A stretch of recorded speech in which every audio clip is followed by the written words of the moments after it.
वृक्षराज के पुत्र किष्किंधा नरेश वानरराज बाली को उसके धर्मपिता इंद्रदेव से एक चमत्कारी कंठहार मिला था। उस सुनहरे हार के बारे में पुराणों में उल्लेख है कि वह हार स्वयं ब्रह्मदेव ने मंत्रों से सिद्ध करके इंद्रदेव को दिया था, जिसे पहनकर कोई भी रणभूमि में उतरता तो उसके सामने आने वाले किसी भी प्रतिद्वंद्वी की आधी शक्ति क्षीण होकर हार पहने हुए सजीव में समा जाती। बाली पहले से ही बलवान था। पिता इंद्रदेव द्वारा दिए गए हार से बलि और अधिक बलवान और अजय हो गया था। बाली ने धरती के कई महान राजा, असुर और राक्षसों को परास्त कर दिया था। उसे बार बार मिलने वाली विजय से वह घमंडी और उत्पाती हो गया था। एक दिन अपनी ही मस्ती में चूर बाली वन विहार करने गया था। अपनी शक्ति के प्रदर्शन में बाली वन के वृक्षों को एक एक कर उखड़ फेंकने लगा और साथ ही जोर जोर से बड़ी आवाज में हुंकार भरने लगा।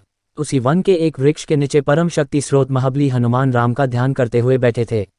बाली के हुंकार भरने से और वृक्षों को उखाड़ फेंकने से बजरंगबली के राम ध्यान में विघ्न उत्पन्न हुआ। हनुमान जी अपना आसन तोड़कर उठे और बाली को समझाया, हे वानराज बाली, आपका बल और शौर्य पूरा संसार जानता है, तो कृपया इस वन की शांति भंग न करे और मेरे प्रभु श्री राम के ध्यान में बाधा न डाले। हनुमान जी के विनम्रता से समझाने पर भी अहंकारी बाली ने प्रति उत्तर में हनुमान जी को बुरा भला कहा और प्रभु राम को भी ललकारा। वह बोला, तू जिसकी पूजा करता है, मैं उस राम को भी युद्ध में परास्त कर सकता हूँ, तू चाहे तो खुद भी प्रयास कर ले। महाबली विनम्र स्वभाव वाले हनुमान जी कभी युद्ध नहीं चाहते थे, पर घमंडी बाली ने प्रभु श्री राम को ललकारा। यह बात हनुमान जी को पसंद नहीं आई, इसीलिए उन्होंने बाली की चुनौती स्वीकार कर ली। दूसरे दिन दोनों में मल्लयुद्ध होने वाला था।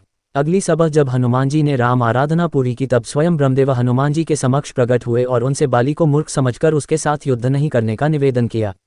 लेकिन बजरंगबली ने कहा, उसने प्रभु श्री राम को चुनौती दी है, मैं अगर इस युद्ध से पीछे हट गया तो संसार क्या कहेगा। ब्रह्मदेव हनुमान जी का स्वभाव भली भांति जानते थे। फिर उन्होंने कहा, हे अंजनी पुत्र, इस युद्ध के लिए आप जरूर जाए, पर आप अपनी अपार शक्ति का सिर्फ 10वां हिस्सा लेकर जाए। हनुमान जी ने परमपिता का मान रखने के लिए अपनी अपार शक्तियां उनके पास रखी और उसमें से सिर्फ 10वां हिस्सा धारण किया और युद्ध के लिए चले गए। दूसरी तरफ अहंकारी बाली भी युद्ध की पूर्व तैयारी करके रणभूमि में युद्ध करने के लिए खड़ा था। जब हनुमान जी मल्लयुद्ध के लिए बाली के साथ मैदान में उतरे तब ब्रह्मदेव के हार के वरदान से हनुमान जी की शक्ति धीरे धीरे बाली में समाने लगी और पल भर में बाली जमीन पर रेंगने लगा। उसे महसूस होने लगा कि उसके शरीर की नसें फटने वाली है। शरीर में कोई ऐसा बल समा रहा है जिसे वह धारण करने के लायक नहीं है। फिर उसकी नज़र हनुमान जी पर पड़ी। वह टस से मज नहीं हुए थे, वह किसी पर्वत के समान अचल खड़े थे। बाली ने कांपने वाले हाथों से गले में से हार निकाल दिया और हनुमान जी के चरणों में गिरकर क्षमा की याचना की। अपने द्वारा किए गए प्रभु राम के अपमान के लिए वह लज्जित था। फिर विनम्र हनुमान जी ने भी बाली को माफ कर दिया और वहां से अंतर्ध्यान हो गए।